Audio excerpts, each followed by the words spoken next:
Okay, thanks everybody for coming. Who has not been here?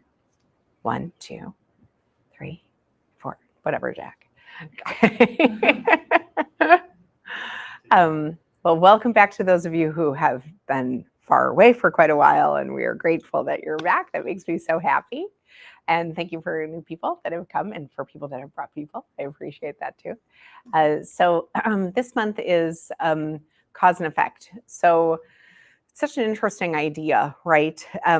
For every action, there is an opposite reaction, right? Everything is, this is a law that you can't get away from.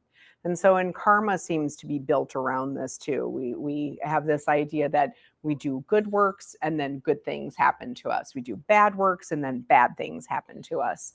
In some countries, they are so like clear on karma that if somebody like was to lose a wallet on the ground, then they won't take it because they're like, that person that lost that wallet has bad karma, and so I don't want their karma. So like it's like it's like this whole thing that kind of follows suit with that. But when we really think about like what does it mean to have these things that kind of go back and forth. We do something and then something else comes as a result of it. It can happen in so many different ways that I don't know where this is happening like on literally a second by second basis. You know what I mean? And so it really does give us pause on how much we want to pay attention to each thing that we do. So I just little fun fact about Melissa is that she has a really weak back. And it's been like that for a number of years. And it vacillates. It goes through times where it's okay, and then other times where it's not. And so this happens to be like a not time. But I can see like my actions being maybe sloppy in the way I do something, rushing too much, doing stuff when I'm angry, whatever the case may be, and it will aggravate it. It will, it'll make that happen. So we went for a walk this weekend and we got into this really pretty place. And once we got in there, my back seized up and I couldn't move. And Chris is like, do you want me to carry you out of here? I'm like, no, that doesn't make any sense. Like, you can't carry me out of here. And so it was this process of me just having to like take a step and then another step and then another step and just do like literally like one little teeny weeny step at a time. But it was the coolest and truly probably one of the most spiritual things that I've done for myself in a really long time, because I had to be so in tune with my body to be able to not tweak it again and to be able to get out of this place, right? And it was so interesting because I started to notice like if I was concerned that I was holding Chris up, right? Like I'm thinking for like even for a brief second, oh my gosh, he's got to be so irritated that this is taking so long. If I allowed myself to get loose like that for even a second, then it would instantly flare up again. So and then there were these ginormous ants all over on this trail. And I started feeling bad because I'm taking so long walking. I started like realizing how many of them I was killing as I was walking. And so then if I allowed myself to be concerned about that for even a second, my back would start to bother me. So it was so interesting because I was like, oh, this is so cool. If I'm just with me, if I just allow myself to be with me and I don't worry about anybody else, I'm going to get out of here. But the second I start worrying about all this other stuff that doesn't matter, it's just going to take me down, and it's going to do it in a nanosecond. So it was like we got in the car and I started crying. Chris was like, "Are you okay?" And I'm like, "No, that was like the most beautiful experience for me to like just be 100% with me." So, and I could not allow myself to worry about anybody else. Do you know what I'm saying? Like, and then that was it, and it was 100% fine. And so, so that's this principle of cause and effect. When I allow myself to get worried and preoccupied with other people's stuff, it will affect me. Do you know what I mean? And so, and if I don't stay in the present moment, in this space, in this time. So this month, I'm really going to encourage everybody to be in the sense of, we're going to peel over with the cause and effect, but really like pay attention to each thing that you're doing, even for the next like 12 hours, right? And that's easy because you're going to be sleeping for probably 6 or 7 of those hours anyway, right? But so when you go home and then getting up in the morning, just try to be really mindful of each thing that you're doing.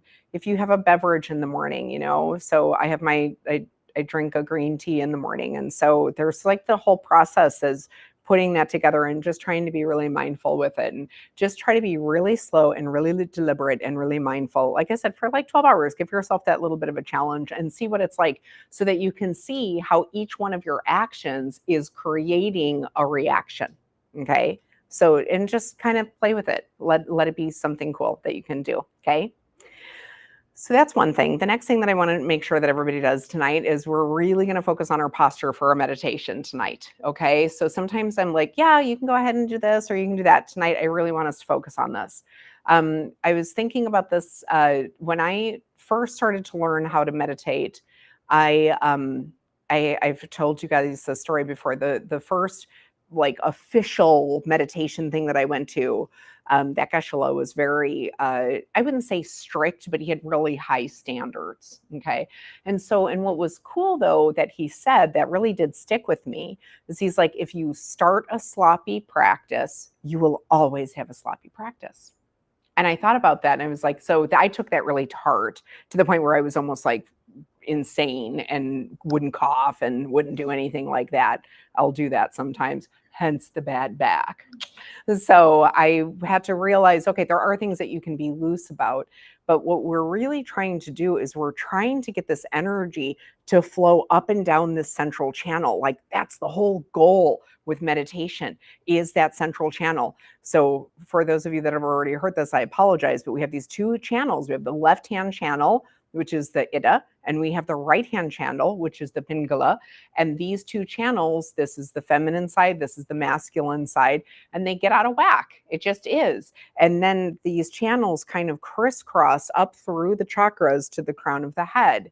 So what we're trying to do is we're trying to get rid of those knots that are created. This is a plug for Lady Naguma Yoga. So if you've ever tried that or you haven't tried that, I encourage you to try it. It's really a cool practice because it undoes all those knots. And so when we meditate, though, that's what we're really trying to focus on, is to stay in that central channel, the Sushumna. Okay, that central channel. And it doesn't work if we're slouching, and it doesn't work if we're like this. And so, because see, everything's like totally out of whack here. So, but if I sit up nice and tall, and if I tuck my chin slightly, and I roll my shoulders back, and then I drop my tailbone down a little bit, then everything's stacked up on top of itself. And it's pretty comfortable, actually, too. Now, if you're not comfortable in your body, that's why I put chairs out tonight. Okay. So then you can sit in a chair. And if you sit in a chair, I just ask that your feet are flat on the floor and you think to yourself right angles, right? So you have your foot and your ankle and then your knee and then your hip and then going straight up. And so if you need to put yoga blocks underneath your feet for the chairs, that's nice. I have short little legs, and my legs kind of like hang like that. So it's nice to have that. Okay. All right. So we're going to go ahead and sit up nice and tall. And then I'm going to kind of coach you through. Just shut the back ones, Quint, and then turn the front ones down just a little bit. I appreciate you. Thank you. And then, you know what, Quentin, I just realized that fan is still on in the back corner over there. And unless somebody like is dying for the air, I'll shut it off because it just makes noise, extra noise. Okay. All right. So we're just going to go ahead and sit up nice and tall. And like I had said, we're going to, it's this, I had heard one teacher say proud chest, humble chin. I like that idea a little bit. I always tell people to think of the crown of their head being pulled up like a marionette.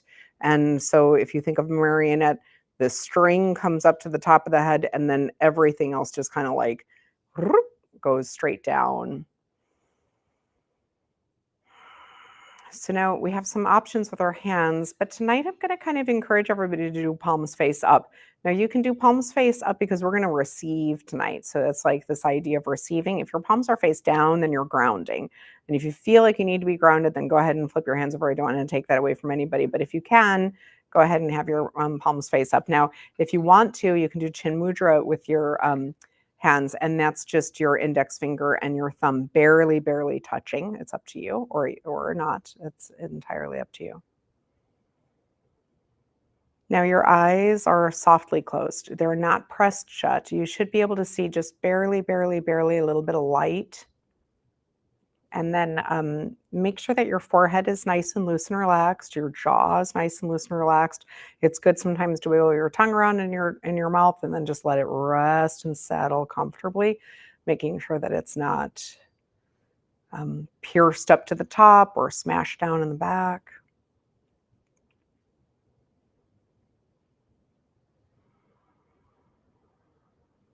So feeling the air as you inhale and filling up your lungs and your diaphragm, and then letting it all kind of fall out, and then doing that again and inhaling the air in, feeling the lungs and the diaphragm expanding, and then dropping it all out again. And then just get really comfortable with your own breath.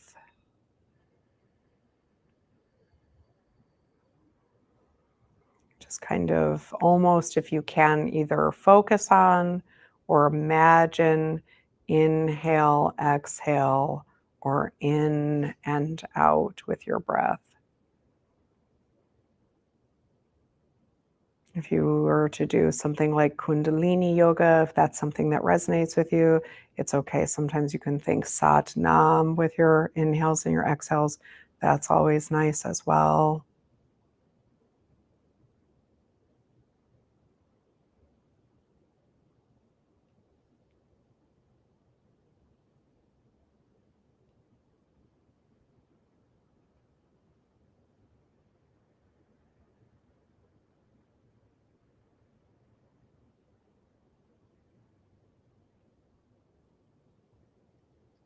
I encourage you to really stay with your breath and the nice full inhales, nice full exhales.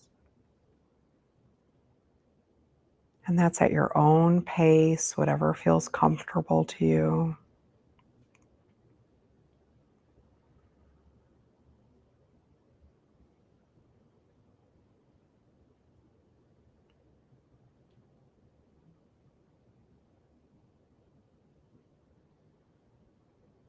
I do encourage this often for you to have a soft smile on your face. It releases the meridian point underneath your nose, right above your lip there, when you smile softly. And again, it's activating that central channel.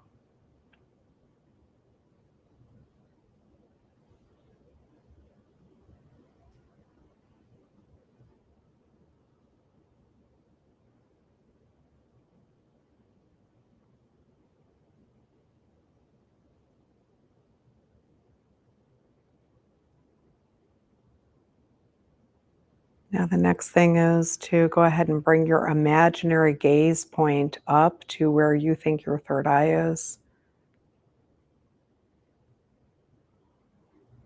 So you may almost feel like your eyes are kind of crossing and looking up into your forehead.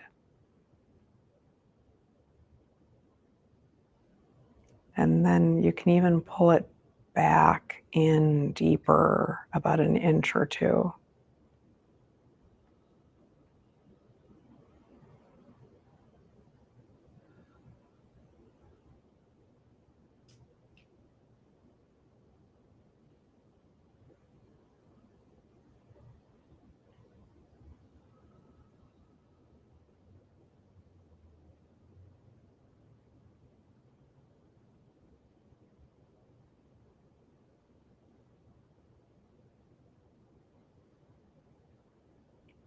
There may be a moment where your body feels uncomfortable, and you are allowed to give yourself permission to readjust if that's what feels right for you. But there's also an invitation for you to just kind of recognize the discomfort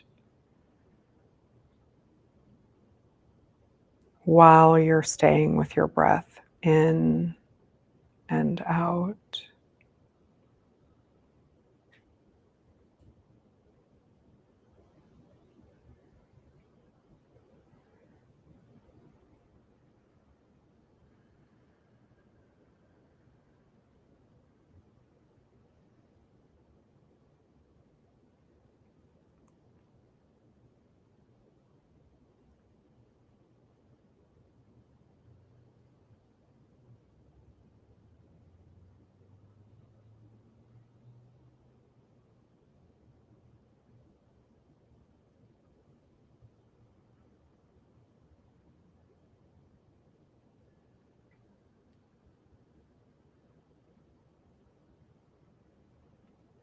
So, anything else that comes up in your body or in your mind, again, there's just an invitation for you to just kind of recognize it and be with it, but allow it to just pass or dissolve as you continue with your in and your out.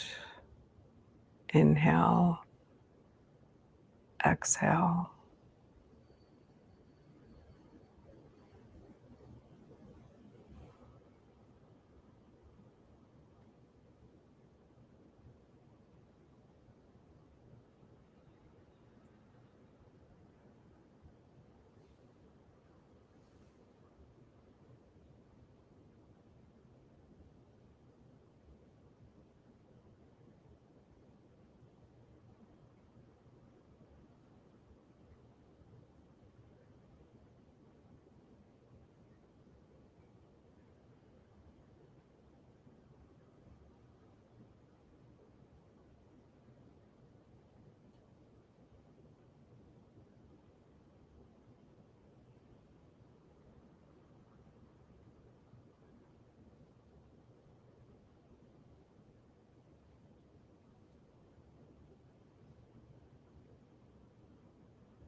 So now there's a final invitation for you in the next few moments to really be aware of the energy that you feel around yourself.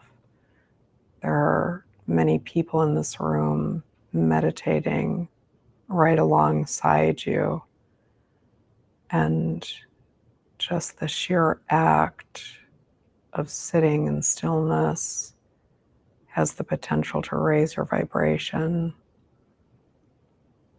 And so, as we are all collectively doing this together, just allowing yourself to feel whatever energetic lift or change that you feel, and just allow yourself to be with that as you breathe in and continue to breathe out.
Sometimes it's nice to revisit the eyes, the posture, the breath, the stillness, checking in as you're breathing in and out.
Be a little bit more dialed in with your breathing in a really cognizant way right now. Maybe really deep in your inhales and exhales. Notice the expansion of your rib cage and your back with those inhales, and on your exhales, maybe you can start to wiggle around a little bit, giving yourself permission to begin your transition back into your normal time and space.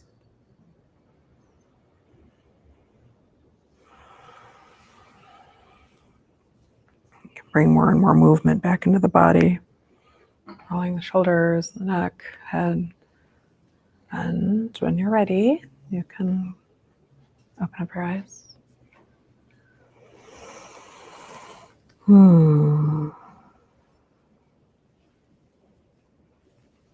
So my husband and I, we've been talking a lot about joy and what joy really is. And it feels like it's actually the antithesis to happiness, weirdly, because happiness is just so quick and it's so fleeting and it just goes by so fast, and it really requires outside stuff in order to make you happy the majority of the time, like something shiny, something new, cannolis make me happy. Pete knows that. He's gotten me cannolis for my birthday. He made them for me once. So outside things make you happy, and then inside things can bring you a sense of contentment, I think. But then joy seems to be somewhere in this like really weird middle spot that's almost like void of everything. I don't know how else to explain it. So the reason why I really wanted you guys to do that meditation tonight that way is so that you can really start to practice this. Okay, so really, really practice this. I will tell you, I've been meditating for quite a while now, and I still go, and sometimes I like set my little timer, an insight timer, and I go to sit down to do meditation, and I'm all over the place, and it's this like we were meditating tonight, and it was kind of like doing it almost like just like a conversation with Chris, like meditate for a minute, and then what was coming up for you, and then go back into it, and then what was, and we're just kind of. And the dumbest thing came up for me, which was, and I'm like, I'm in it. Like I'm with my breath the whole time and I'm like with it. And then Chris is watching this show, Get Shorty. And I'm like thinking about, I think Danny DeVito was in the original Get Shorty. And then I'm like, how did Danny DeVito get so famous? And then I'm like, I love Taxi and I love Jim Ignatowski. And I'm like, I'm all over the place. I'm like, whoa, get back over here. Where'd you go, Melissa? Like I'm all over, Quentin's middle name is Alexander because I loved Alex Rieger so much. I thought he was the nicest man in the whole world. So that's why his middle name is Alex. So I mean, like, it's just, you know, where was I going? I don't know, but I wasn't meditating. That's for sure. So, but I was really good with my breath. So there's days where I'm all over the place and my timer actually goes off. And it's like, that's just a few minutes before that is when I was actually dropped in and I was like in that space. So I just sit there and I just let it go. So practice that this week. You know what I mean? So you can start to kind of feel that. Whose brain was all over the place tonight? Yeah? Yeah? Okay. Yeah. Yeah. To Paige. Reminder, I need to eat dinner when I get home. Yeah. I'm seeing what I'm going to eat when I get home. I love that. If you're meditating about food, I'm all over it. It's okay. Everybody gets a pass to meditate for food. So practice that this week, okay? So it's dropping in. It's it's like posture. Like check your posture. You know what I mean? Make sure that your central channel is like, because what tends to happen oftentimes is that we do look like this. People will look like this when they're meditating. And again, it's nothing is good is happening right here because my face is looking up and I can't really even breathe fully. And I'm slouching and my diaphragm is constricted.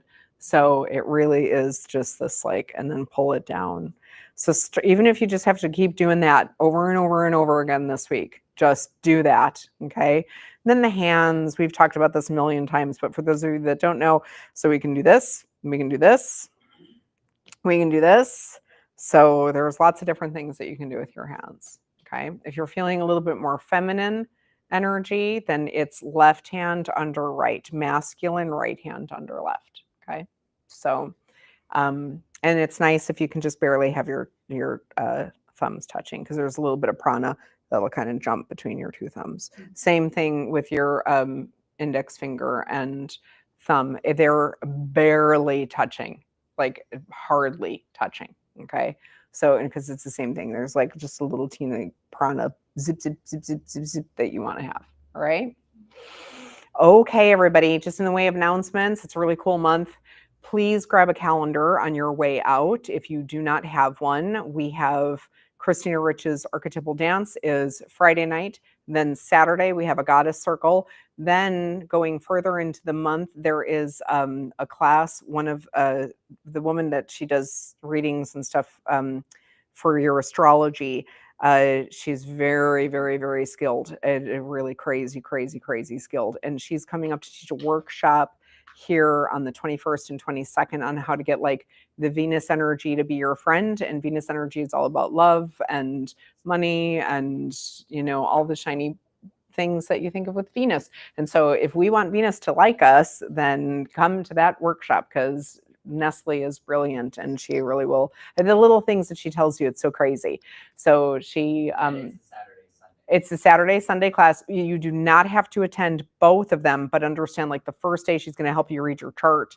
And then the second day is when she's going to like tell you how to make all the stuff that you need to get Venus to be your friend.